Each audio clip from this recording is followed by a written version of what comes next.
I'll use this illustration later on. You'll appreciate this props after the message.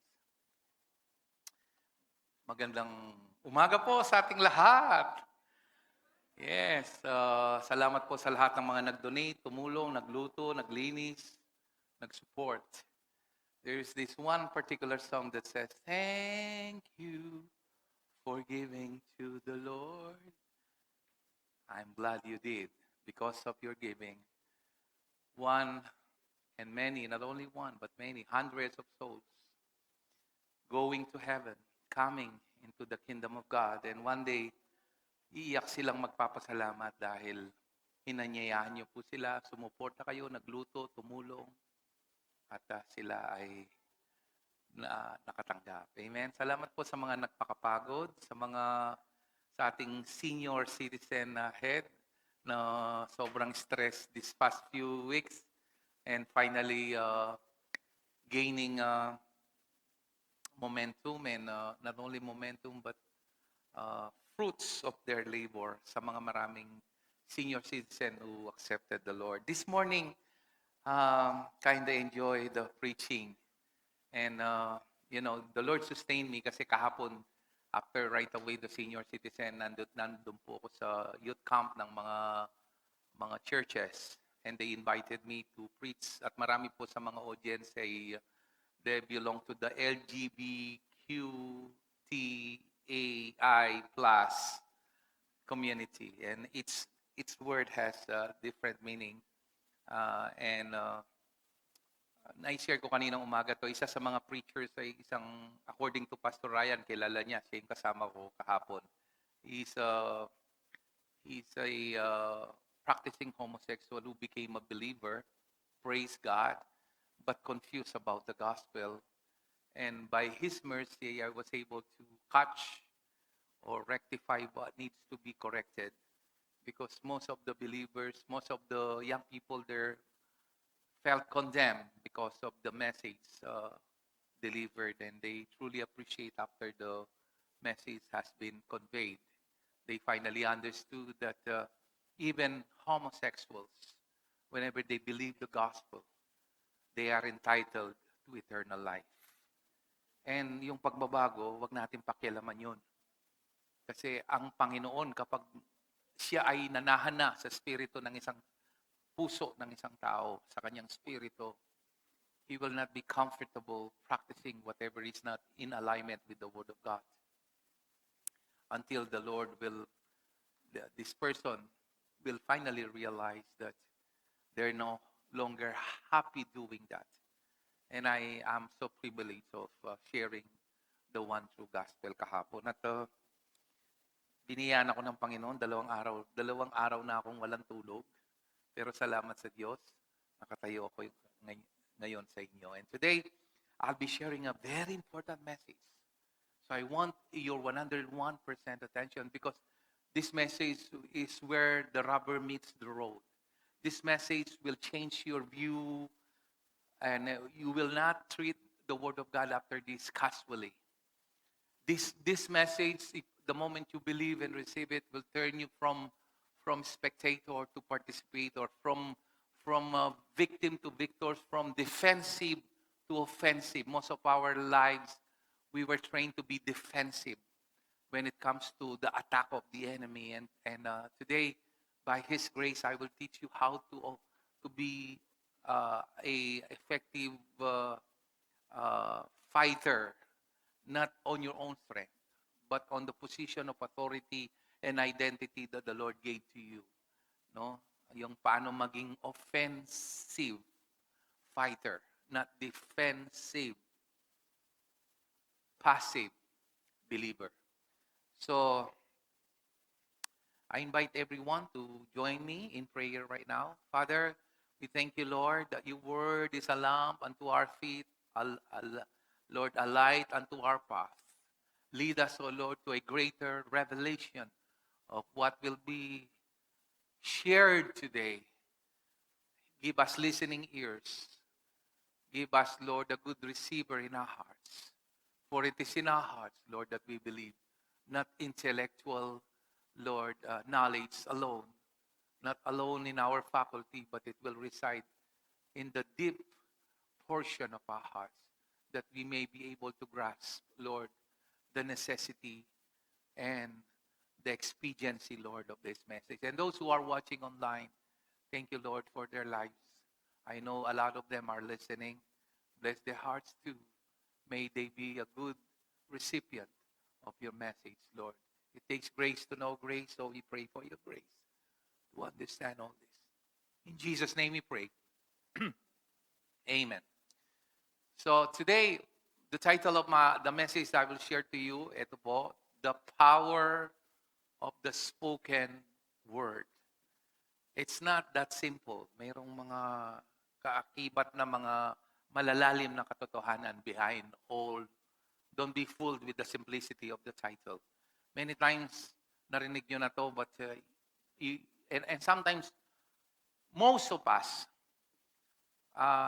we cannot experience, parang very rare na maranasan ang kamay ng Panginoon, na makakita ng himala o makita natin yung mga trail ba ng kamay ng Diyos sa ating buhay. Simply because, number one, we treat the word casually. We lack respect. Minsan may nakikita ko, nagbabasa ng Bible, kumakain ng popcorn. Nothing wrong with that, kumakain ng hotdog. I think, for me, don't get me wrong, it's the attitude of the heart. But when you're reading the word, show some respect. Are you listening? And some of you honor the word. You respect the word. Whenever the word is proclaimed, you listen intently. And I feel you, people. But there is more to it. The Bible says that it's not alone believing the word. Let me show you. In 2 Corinthians chapter 4, let me approach it in a different way today before I will show my slides. 2 Corinthians chapter 4, verse 13.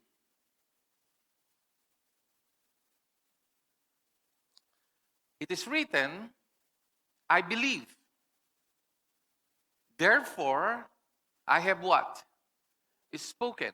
With the same spirit of faith. What kind of spirit of faith? Tinutukoy niya dito, the faith of Christ. We also believe and therefore we speak. Now, you can see there, believe. Some of us believe. But we fail to see the necessity of speaking. Because when we speak, we release the power of God. But it should be in a position of authority and identity of who you are in Christ. Parang yung isang truck na rumaragasa at umalis sa lane, isa kang pulis kunyari. At pinara mo yung truck. Huminto ba siya dahil pinwersa mo na itulak? O nakita niya na mayroong kang badge na bilang isang pulis na ang otoridad mo hindi nanggagaling sa iyo, kundi nanggagaling sa PNP at ang PNP nanggagaling sa gobyerno na may kakayahan kang ipakulong o kung lumaban, barilin. Of course, your place of authority hindi sa lakas mo na pinigil mo yung truck, kundi yung otoridad na nanggagaling sa iyo. Now, imagine that. Your authority is much larger because you're not enforcing it to win. You're just declaring and enforcing the victory that Jesus did at the cross when He said, Tetelestai, it is finished. So, marami sa atin na nire-respeto ang salita, naniniwala sa salita, but they don't know how to use the word. You know, in Ephesians chapter 6, you will be surprised, the armor of God, all of them, one of them is the shield of faith. I'm glad Pastor Ryan found these props. The fiery darts of the enemy, and helmet of salvation, breastplate, bakal dito of righteousness, belt of truth, and then this, yung mga leatherette na mga Roman shoes ng mga sundalo. Come to think of it, all of them ay ginagamit sa pagdepensa. But there is one that is being used not for defense, but for offense. All our lives tinuruan tayong magdepensa pag dumating yung problema, pag dumating yung mga pagsubok, no? Dumidepensa tayo para hindi tayo tamaan ng sakit, ng kahirapan, ng recession, ng mga pang-aabuso, ng mga paninira, ng mga rejection, ng kung ano-anong pagsubok. We were taught. But we're not advancing because we were not taught how to be on the offensive side, yung pagsulong. And if you will see in Ephesians chapter 6, verse 17, may nabukod tangi na ginamit na metaphor ang Diyos sa isang sword. Take the helmet of salvation. Helmet, bakal yan, kahit sa mga SWAT, this is to protect your head from bullet or arrows. But here, the sword of the Spirit, it is referred to a sword of the Spirit as the Word of God. Hindi naman natatakot ang Diablo. Pag dinidisplay mo lang yan. You should know how to wield the sword that represents the Word of God. Ano yung wield? Pag nakikipaglaban ka ba, hinahawakan mo pa dito. Laban, ha? Yan. O kaya dito. Sige, patayan tayo, ha? Anong mali dito? Ha? Anong mali dito? Pag hinahawakan ko, sige, sakit, ha? Kahirapan.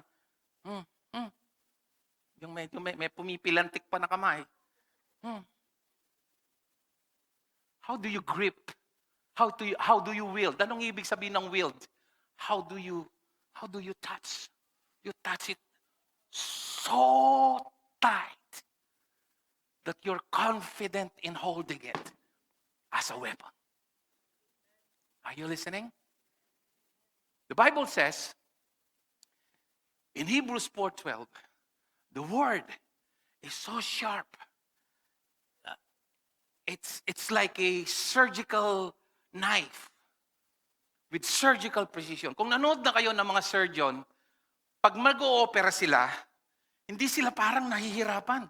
Nakita ko yung ni Pastor Robin. Thank God you're back in the team. Asan si Pastor Robin? Bumalik na, no, na maglingkod. Pinakita sa akin nung operahan siya, yung surgical knife, scalpel, okay. Thank you for correcting me, doctor. Okay. Parang gumuguhit lang sila. Tapos, nahihiwa. Hindi yung, walang matadero yang. No. There is, kaya nga sa mga surgeon, hindi sila pasmado dapat. No? Ano sila with surgical precision, pag gusto nilang God is using the natural to understand what is in the spiritual. That's why Paul used mga ganitong mga metaphor or analogy to understand how it works. Hindi pwedeng dinidisplay mo lang. And some of us, you truly believe and honor the word, but it's always in the sheath. Ano yung sheath sa Tagalog? Tagalog at Kapampangan, wag niyo akong tawanan. It's the same. Kaluban ang tawag dyan. Kaluban is a Tagalog word. Some of you, pag nakikipagdigma ka ba, pag umatake ang karamdaman sa'yo, pag umatake ang kahirapan, ang scarcity, nasa kaluban ba ang sandata mo? God gave you a weapon. The Spirit's weapon.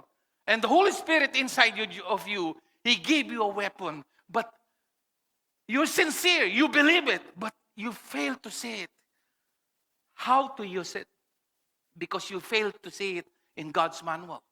That's why when Joshua said in Joshua chapter 1,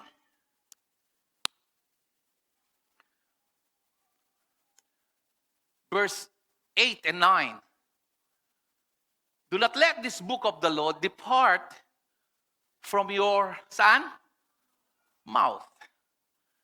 Meditate it day and night so that you may be careful to do what? Everything. Pero ito yung ano niya eh.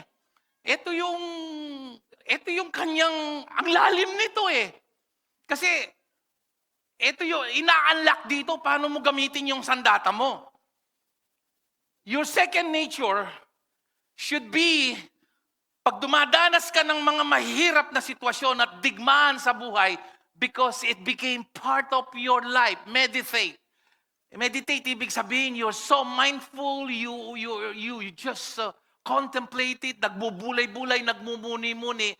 It becomes as your second nature. Kung nga naglaba ka, sumakit yung likod mo. Pagtayo mo, Diyos ko, kasakit. Instead of sumakit, ang gagawin mo, because your second nature is the Word of God, thank you, Lord, nakaraos. Tapos yung, imbes na magreklamo.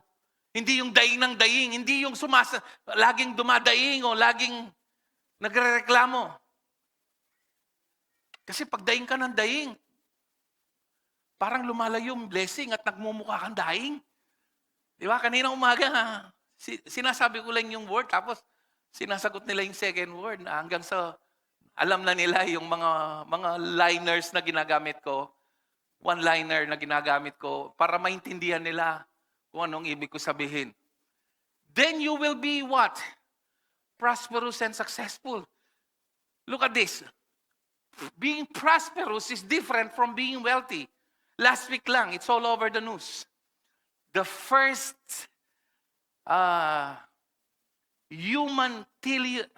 trillionaire in human history has been recorded last week. Sino yon? Elon Musk, because of SpaceX. Nag-comment ako dun sa ilalim. Sabi ko, alam ko wala namang magla-like doon, pero parang gusto ko lang maging beacon of light. Sabi ko dun sa mga reports doon, mga news na yon, much is given, much is required. Yun ang sabi ng Bible eh.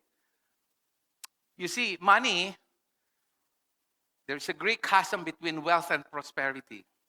And money can give you the best bed, the most luxurious room. But you know, a peaceful sleep, hindi yan nabibili ng pera. It comes from God because you may kapayapaan ka. Money can give you the best doctor and best medicine. But no best doctor and best medicine can prolong your life. E di yung mga mayaman, sana naging immortal na yan. Kahit anong yaman yan, mamamatay pa rin. But having a healthy, good life, God can only give. And that's called prosperity. Money can give you the best security, the state-of-the-art security, with all the surveillance camera to protect you, with all the ex-marine to protect you there. But the Bible says, unless the Lord watches the city, unless the Lord guards the city, they watches in vain. But real peace and security doesn't come from money. It comes from the Lord. Wala na sanang mayayaman na hindi na-assassinate, namamatay, nababaril, nakakalusot. Ang tunay na proteksyon, lahat ng mga ito, to bypass all the hard knocks of life. That's why today, don't chase money, people, because money come and go. Know who you are in Christ. Can I say that again? Don't chase money because money come and go. In fact, money, sometimes you cannot see the real people around you. They will just love you because nakikinabang sila sa'yo. Sometimes the Lord will allow you to go broke so that you will finally see the real color of the people around you pag wala ka nang naibibigay to protect you from fake friends.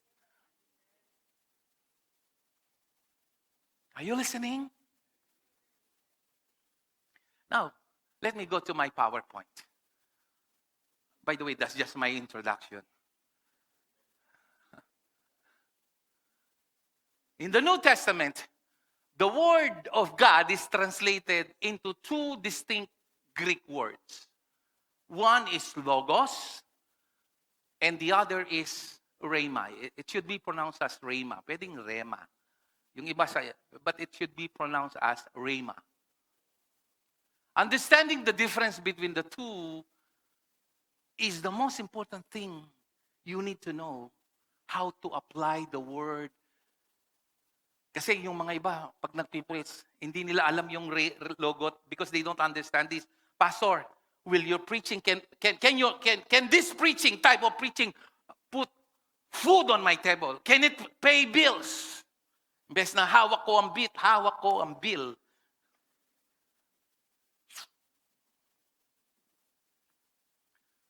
You need to understand that Logos refers to the total comprehensive or the written Word of God.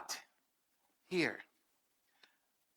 Nung mga nakaraan may ginamit akong illustration, may natisod sa akin. But I'm trying to make an illustration. I won't do it again. Ayoko may natitisod. Pero I'm just using it to destroy the religiosity in their minds. Because many believers, they put so high value on this piece of paper. It's not about this. If the truth will be revealed, alam niyo yung mga Gideon Bibles?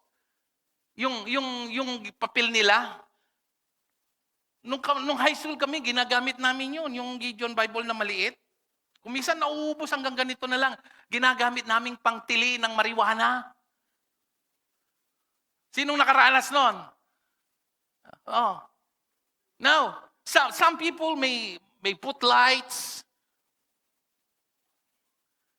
Para bang, si Satanas di naman Satanas, matakot ka. Walang epekto yun eh. Parang yung krus lang, pag may multo daw, lalagyan ng krus yung pinto.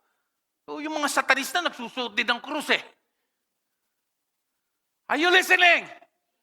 So this is not about you idolizing this piece of book. It's about what is written in it. Are you listening? Ay ba, Bible kanyang-kanya nanay mambabason.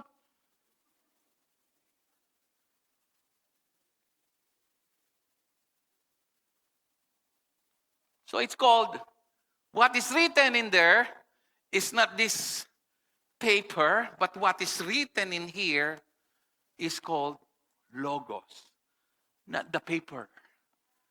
Are you listening? Ang daming mga Bible na sinusunog. Kasi kinain na ng anay. Kasi yung mga tao hindi na gumagamit ng Bible. Puro soft copy na lang sila. Nagkasala ba sila? Hindi. Because it's the attitude of the heart. Because this is just a piece of paper. What is written? Nanangkitang pakakamalang kaya kung naman panwalan, kung naman balo, kung naman babasan. God is not honored keeping your Bible. He is honored when you read and believe it with your heart.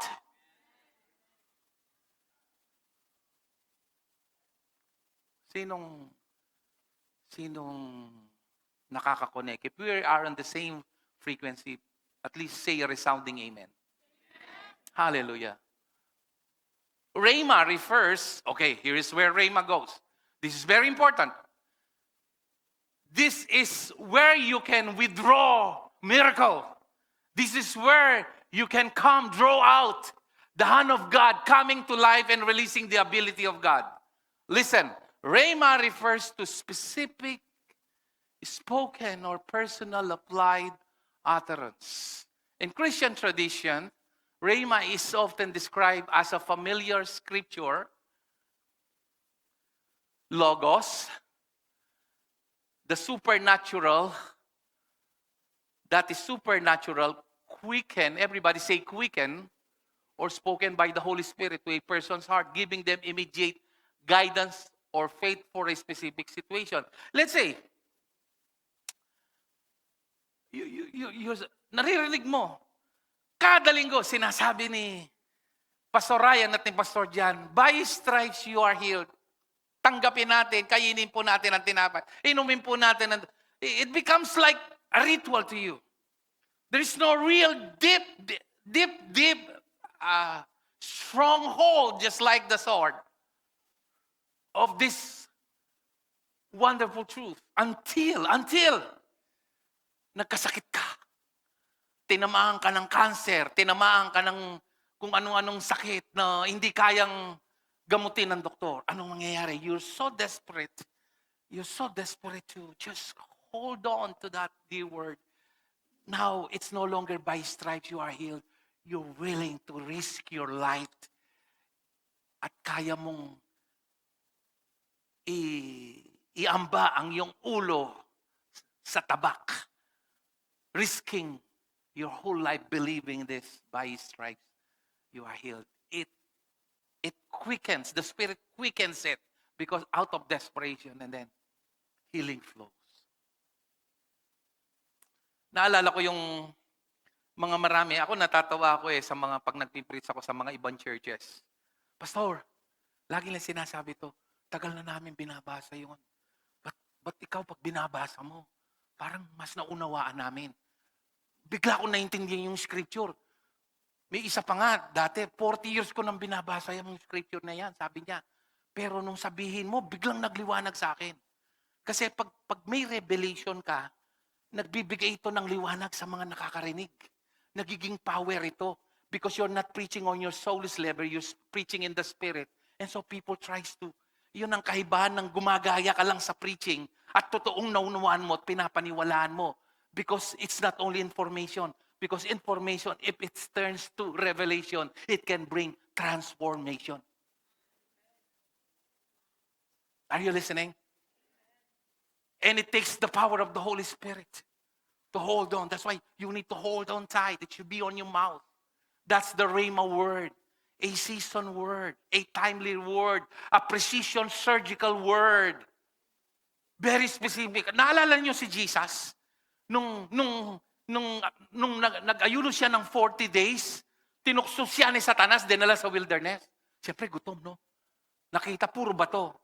If you are the Son of God, turn the stones into bread. Anong ginamit ni Jesus? Alika sa Satanas, suntukan tayo. Hindi.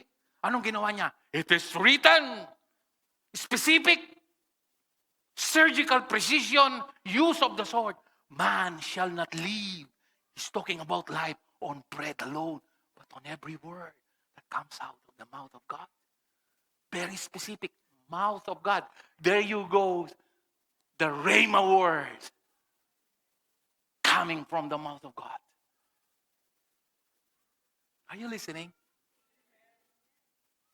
When Peter and the rest of the disciples are so afraid, they thought they're seeing a ghost naglalakad sa tubig. And Peter, naglakas loob, Lord, if it is you, let me come out on this boat and join you. Jesus saw him from afar. Only Peter took courage to get out from the boat and say, Lord, if it is you, let me come out and join you. Anong sinabi ni Jesus? Anong sinabi niya? Come. Yung salita ng Diyos, hindi lang ang logos from the scripture. It becomes a spoken word, come.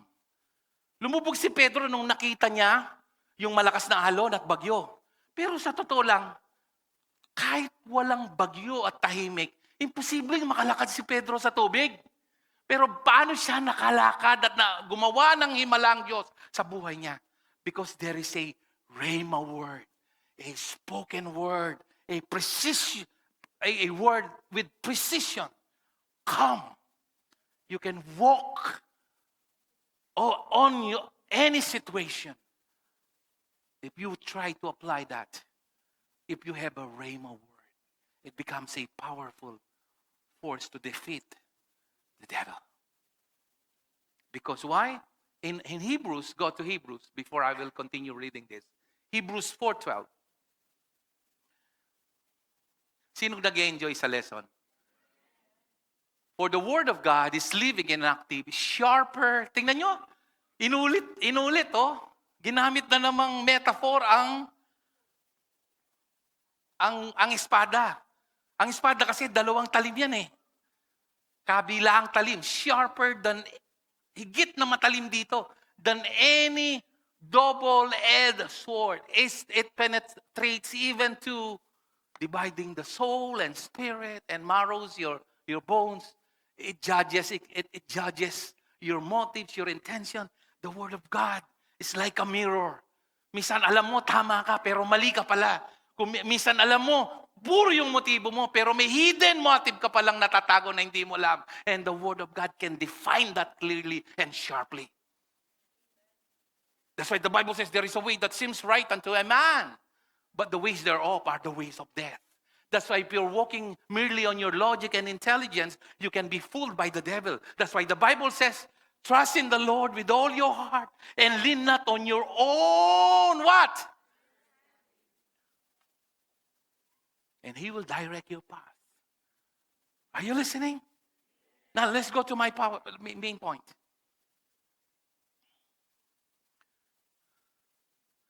Next slide. Logos is a fundamental term for ancient Greek philosophy, rhetoric, and Christian theology that broadly translate to reason, logic, word, or divine order. But in Christian theology, in the New Testament, logos refers to the written word.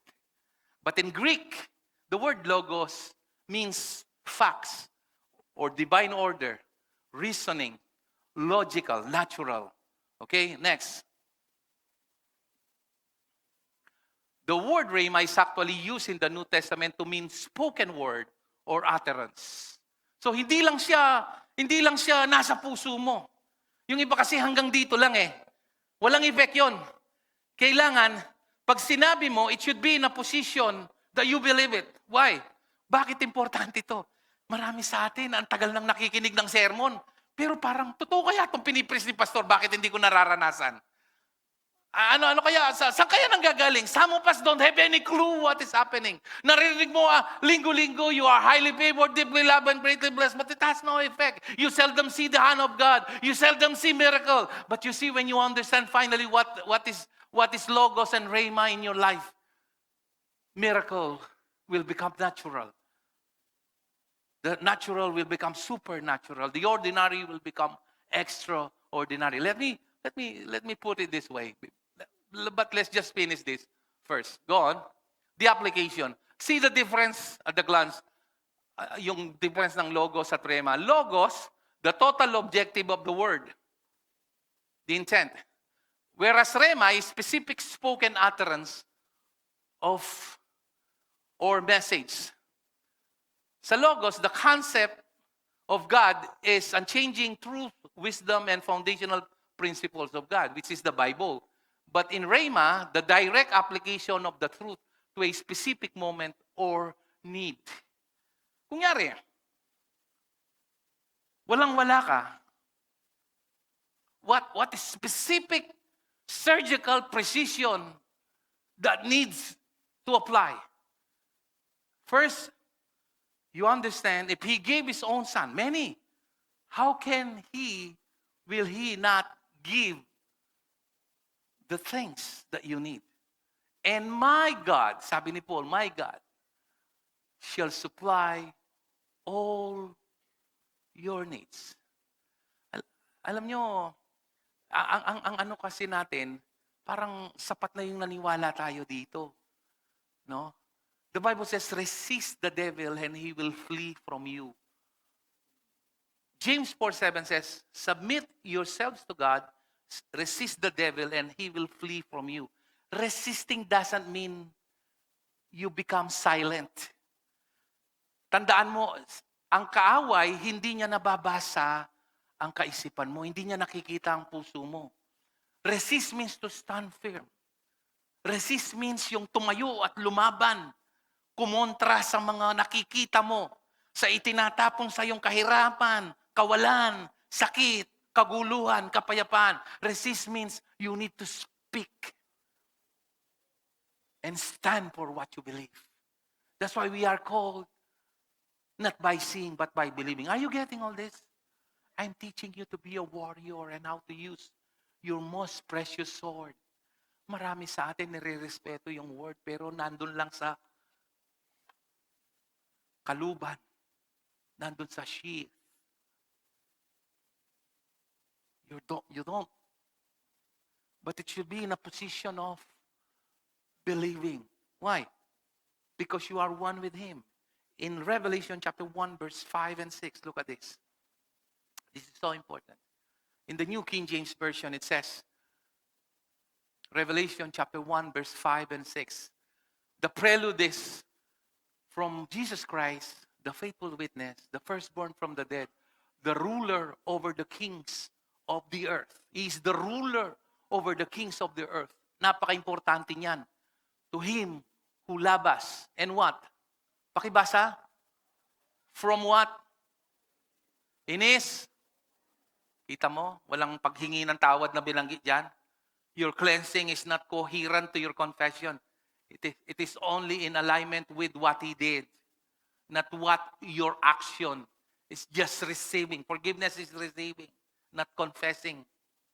What you need to confess is you are washed by the blood and believe it with all your heart.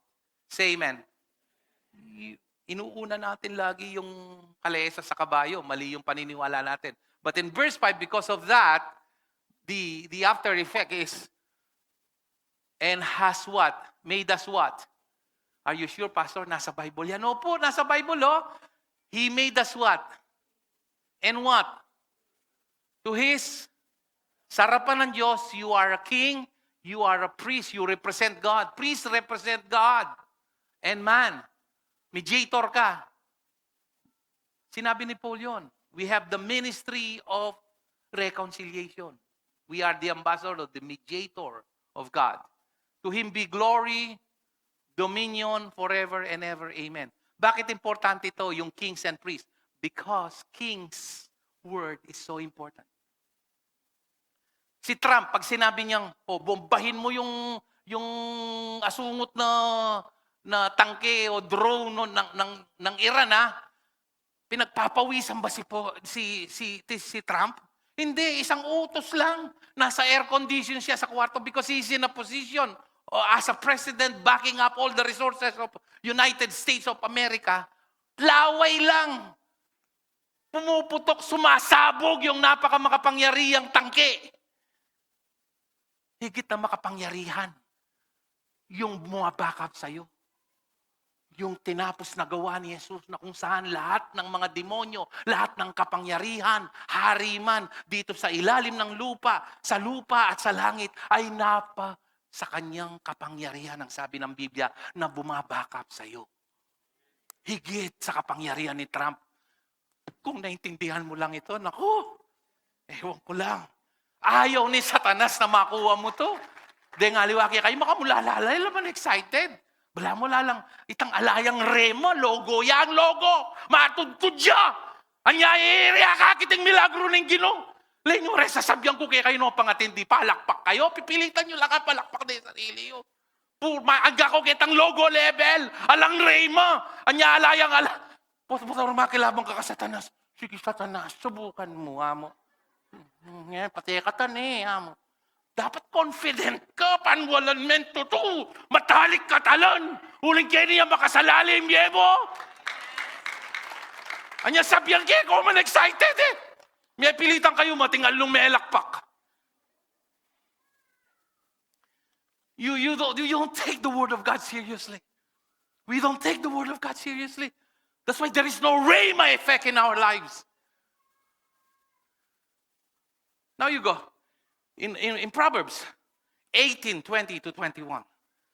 Sino nag-enjoy sa word?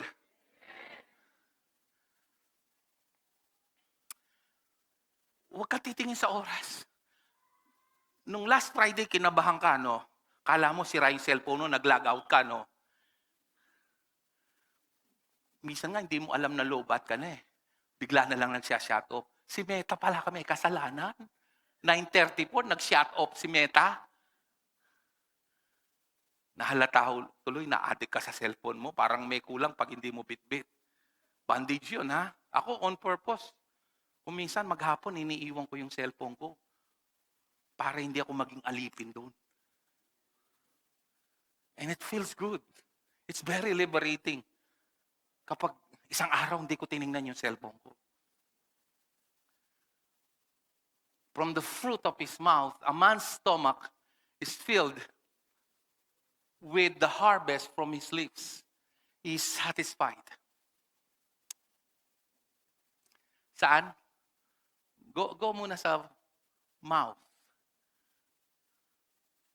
You are in the place of authority. Pag ang isang bilyonaryo, may nakitang nag-iikawas, may sakit, walang bahay, sabihin, bigyan nyo ng bahay yan, pakainin nyo, bihisan nyo, bigyan nyo rin ng brand yung sasakyan. Naghihirap ba siya? Pinapawisan ba siya? Dami niyang utusan. Yung driver lang, kayang gawin yun. Bigyan siya ng bahay, bigyan bagong sasakyan, bigyan ng trabaho, bigyan ng maraming pera. Bakit? Because he's in a position of being a billionaire. Alam mo ba? You are more than in the position of billionaire. The whole heaven is backing you up. That's why your words matter.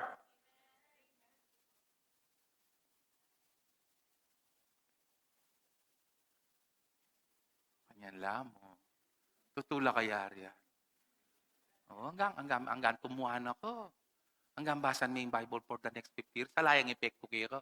Nyaya ko, makain bilib ka rin, tanda kalabalu yung Biblia eh. Tang balu de from cover to cover. Mas saludo ko pa karetang adwaya balu verse, pero at sukeni. Magpakatutuki kayo, hanggang karakalyo darandaman. O tang muli tamo, kanya-kanyang problema, po sitwasyon na harapan tamo. Ano aman de tang balu yu keni, lang gamit yu. Retang tinag pa keni. Kasi nung ngayon, tutong panwalang keni, yung managamit. Kasi yung panwalan eh. Are you listening? It is in your heart. The Bible says you believe that you are saved. Not in your mind. It is in your heart. Romans 10:9. And it is in your mouth. Faith has two places. In your heart and in your mouth. But hanggang dito lang tayo.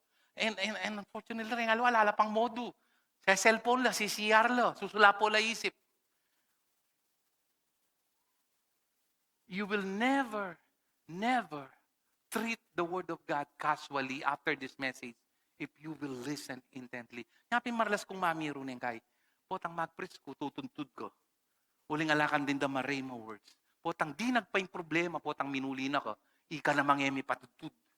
Pero potang makagising ka kabang mapipresing word at tinggap may itang rema word, alwa itang logo, itang spoken word. Yan ka importanteng magateng ka spoken word. Kailangan ma-speak yun. God used the foolishness of preaching to bless His people, the Bible says. Potang datangin problema, patutut kang manyaman. Kasi baro mo yung nakapaprening kinu, ating kang Rhema word, logo. Rhema.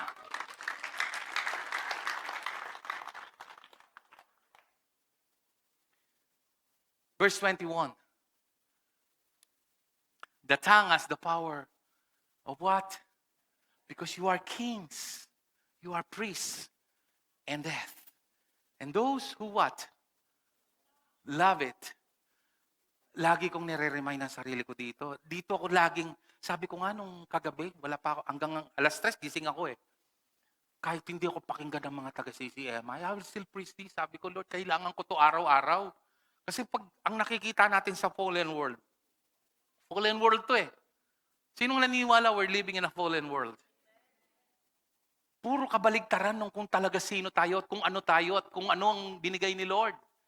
Just why you don't need to fight for victory. You need to fight from the victory that the Lord already gave to you. And oftentimes our victory is being violated because you fail to speak the Rhema word. A surgical precision word, very specific.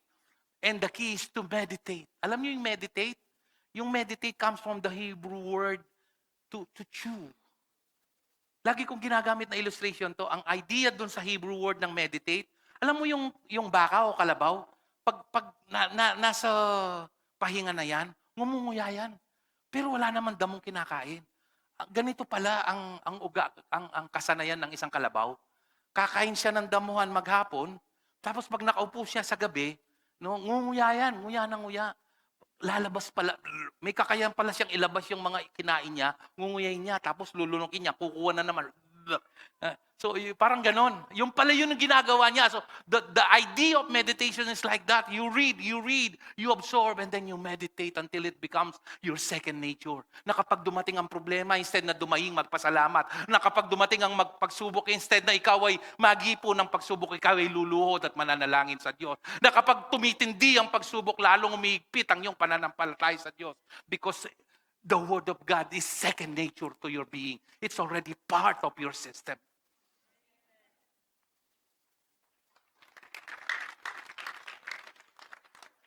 Problema, linggo ka lang nakakakinig, tapos inaantok ka pa, late ka pa. Tapos Lunes hanggang Sabado, kinakalkal mo, cellphone, TikTok, lahat ng mga kumikembot doon ang hinahanap mo. Ano ba yan? Are you listening?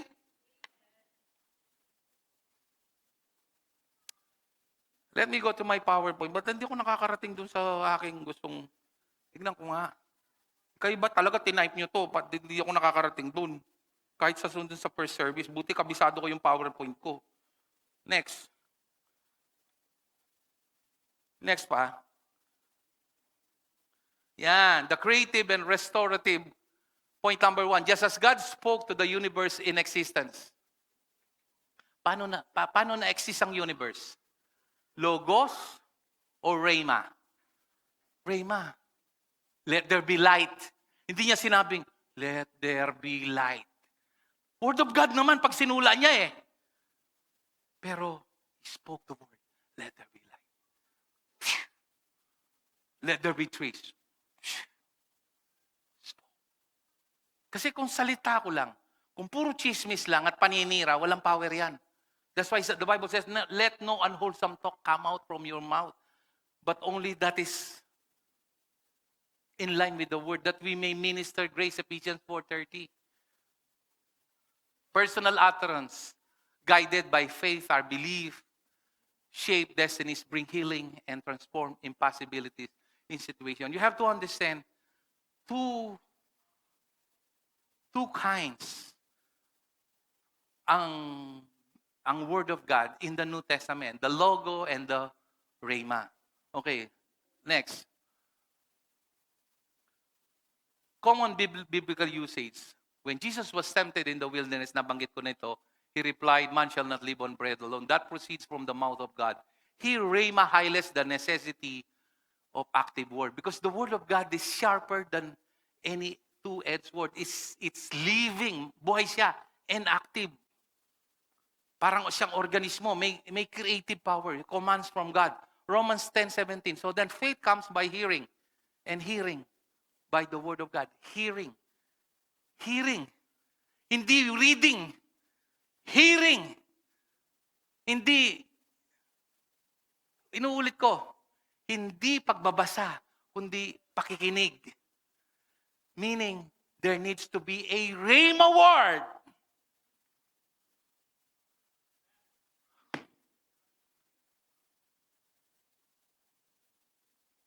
Napansin nyo, pagkatapos ng service, busog kayo. Naniniwala kayo sa kapangyarihan ng Diyos. No, dati, pagpapasap nyo, ay, ang dami kong problema. Pero after that, you receive the Rhema word, you're strong again. Next. Perspective on usage, while the translation of Rhema is a spoken utterance interpretations differ among Christian denominations. Ito, may dalawang gamit ito. Parehong tama yan. Both charismatic, Pentecostal, and evangelical are all correct. I don't dismiss them, but they are right in their application. Ang mga Pentecostal, ang ginagamit nila, many users in this tradition emphasize Rhema as a now word. Immediate, personal, and powerful revelation from the Holy Spirit. Let me use an illustration. Many years ago, merong grupo kami ng mga pastor. Para ko lumulutang sa ere sa presensya ng Diyos at umiyak ako, nagpupuri. Not in my wildest dream na gagawin ko to. Then suddenly, there is a Rhema word. Pinakita ni Lord sa akin.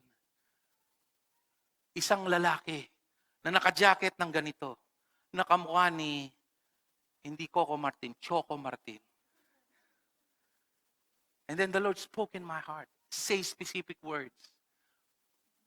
hesitant ako, pero ang lakas ng impact ng rhema na magbabaga sa puso ko. Nilapitan ko yung pastor. Hinawakan ko sa balikat. Pastor, sabi ko, first time in my life, I am a young pastor din. Matanda siya sa akin, matagal na siyang pastor. Bagitong pastor ako, kaya nag-aalangan ako. Hinawakan ko siya dito, Pastor, pinasasabi ni Lord, huwag kang mag-quit sa ministry. Mahal ka ng Panginoon. Ipoprovide niya yung needs mo. Alam niyo, pagkatapos kong sinabi yon, para siyang batang humagulgol. Umiyak, pumiglas. Yung pala magkukwit na siya bilang pastor dahil napapabayaan niya yung pamilya niya. Dahil walang dumarating na suporta. That's the Rhema word. I'm glad sumunod ako. Iyak siya ng iyak. At pinag-pray ko siya. At sinamahan ako ng mga pastor. Nagpulong kami. Pinag-pray namin yung pastor. Na na-restore. Isang pastor ang nailigtas. At nagpatuloy sa paglilingkod. Because of one Rhema word. Kung salita ko lang yun, walang power. Pero pag galing sa Diyos, tapos you echo it. You echo it. You speak it. Because you are one with Him. Itong mangyayari. Isaiah 55, verse 10. Sabihin ko sana, Sister Beng, basa.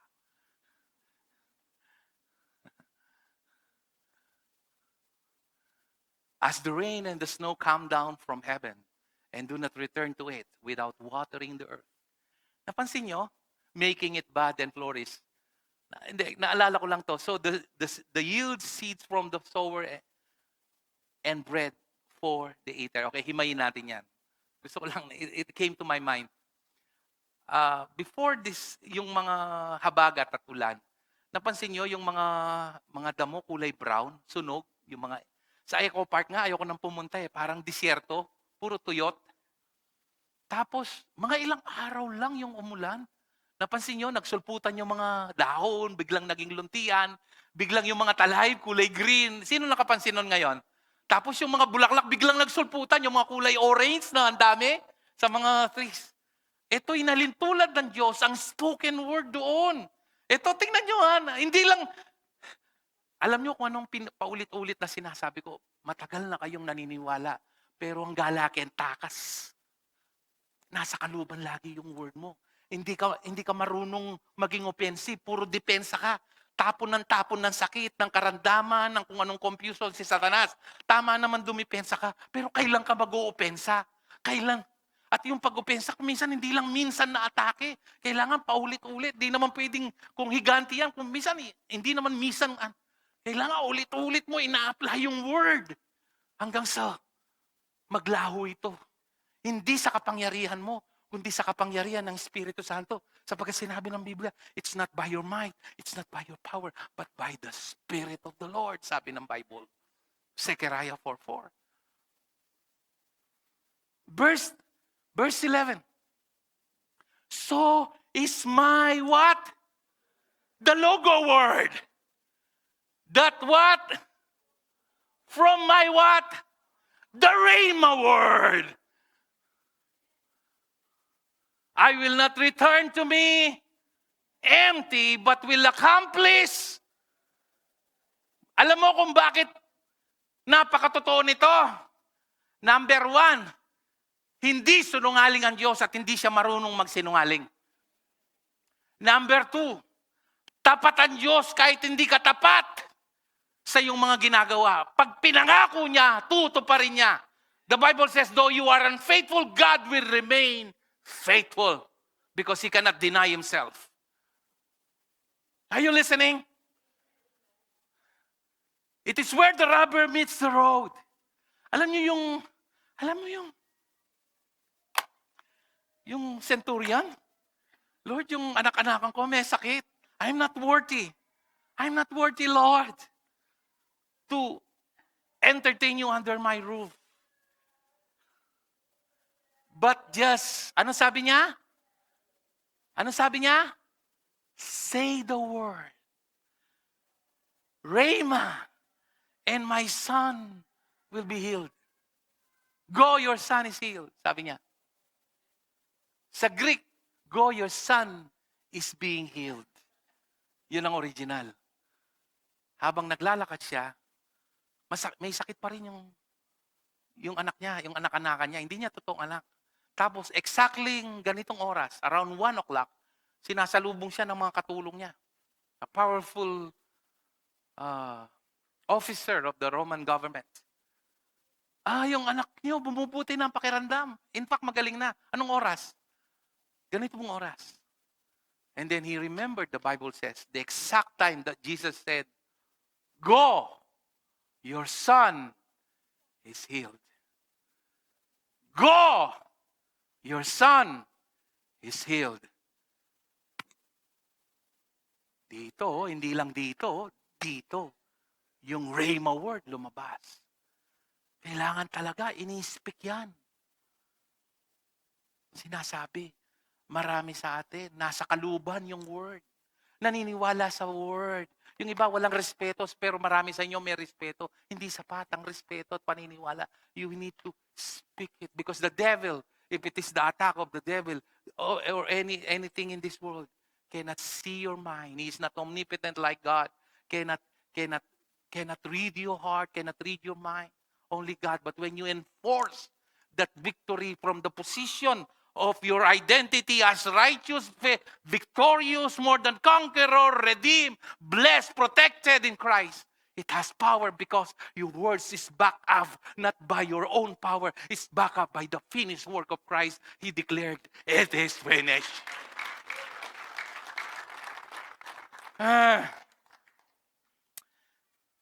Last na lang, magko-close na ako dito. Overtime ako ng konti, but it's worth extending 10 minutes, right? Okay. Let me go to yung kamukha ng kapitbahay mo, brother. Pakita mo nga yung picture na Marites. Pakita yon. There is this one story in Acts chapter 19.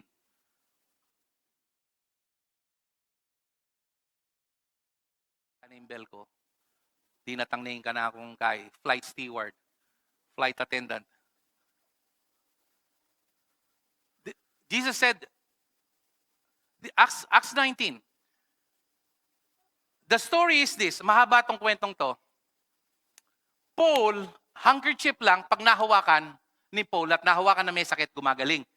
Yung pag in-employ nila yung in Jesus name, yung mga sinasapian ng demonyo, lumalayas. Yung mga may sakit, gumagaling. So, yung mga 7 pala na anak ni Sceva na isang saserdote, nainggit sila kay Paul. Nainggit sila. Tingnan natin. Basahin na nga natin yung pinaka-crux ng story. Sa Acts chapter 19, verse 11 to 16.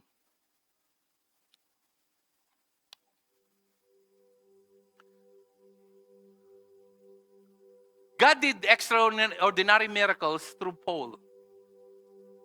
Medyo nag-stutter na ako. No? It's a sign that I'm tired, but God is sustaining me. Okay? I hope you understand. So that even handkerchiefs and aprons that had touched him were taken to the sick, and their illnesses were cured, and evil spirits left them. Okay. Verse 13. Some Jews who went around driving out evil spirits tried to invoke the name of Lord Jesus over those who were demon-possessed. They would say, in the name of Jesus. Nainggit sila, ginaya. No? That whom Paul preaches, I command you to come out. Ginagaya si Paul kasi nakikita nila. Nainggit sila. Tingnan nyo yung kwento, verse 14. 7 sons of Sceva, sa Jewish chief priests, were doing this. Kala nila, dahil anak sila ng religious leader, kung gagayahin nila, kaya ni Paul, kaya ni Jesus, kaya din namin. Verse 15. Sumagot yung evil spirit sa katawan ng tao. Sabi niya, the evil spirit answered, Ormeki ba yun? Pisa ko swamay. Sana siguro na. Okay. Sabi, Jesus I know. And I know about you. Who are you? Gagamitan ding lagyo ng Jesus. But he said, who are you? Alam niyo kung ano nangyari sa verse 16? Then the man who had evil spirit, lindagan nalo. Pitula rin Iandili. Uneng uli sa saniban niya, mapersayo. Overpowered them all. Puta pala sa sanibang kapwersa mo. Pitula. In-overpower nalo. He gave them such a beating. Marug nala malasbasnongan dem pitu. And they can round out of the house. Milaylang nga lang mala nala salol. Nadaraya katawan. Nanin punto. Uling ereto tong panwala ni Jesus. Alayang upaya. Itang invoke de. Employing the name of Jesus. Dakal kaya katamo la respeto. Jesus Mariose. Para mumisakab ka mo. Wala mo magic wand nyo. In Jesus kaya ka wala mo ATM nyo. Alayang ala ka respeto. Ala kang modo. Anya po ang in Jesus name, mamo. Mitutundo ka po. I worship you. Oh, Almighty God. Eka makanyan, maili ka makanyang ka Mamasa kang Bible, mamang kang popcorn. Wala kang modo.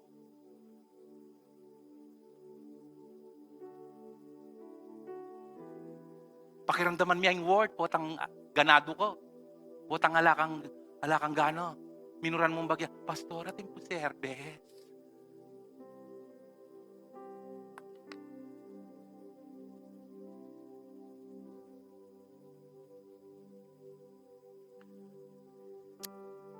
Gusto ko pa sana lagyan natin ng part 2, no? Kasi merong isang tinuro si Jesus when he cursed the fig tree. He's teaching them a lesson. Lord, ita sinumpa mo? May panat siya, Uli nga lang ikibunga, may rano pa Jesus. Nakamamunga kapilan man, ikit de may panat siya. Unen tuturo no pa lang lesson, Jesus. I tell you, nano masabyan mo at mo pagdudan. Malyari po ang panwalan mo kin puso mo, Mark 11, verse 12 and 14. Kukuyaran ko niya mo, but it's all there. My story is paraphrased but accurate.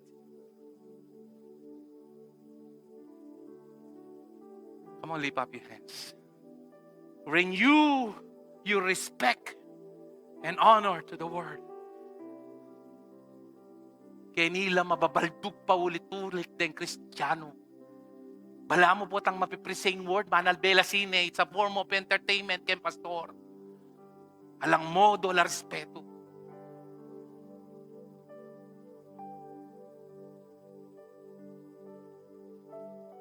Lord, we're so sorry, Lord. We fail to honor your word in many times. That we are only coming, oh Lord. We're treating the word as if it's a medicine cabinet. That we only come to the medicine cabinet when we need healing. But when everything is okay, we set you aside. That's why, Lord, when problem and storms come, we have a very dull knife. At ikeng mapurul a blade, Lord, because we are not prepared to do the fighting. Because we only draw near to your word whenever we're facing problems. But when everything is peaceful, Lord, we set aside your word. But no more today. Help us, oh Lord, by your grace to make a pure devotion. Just like what Jesus did, that we should not live on food, on shelter, on clothing, on possession, on making a living alone, but on every word that comes out from your mouth.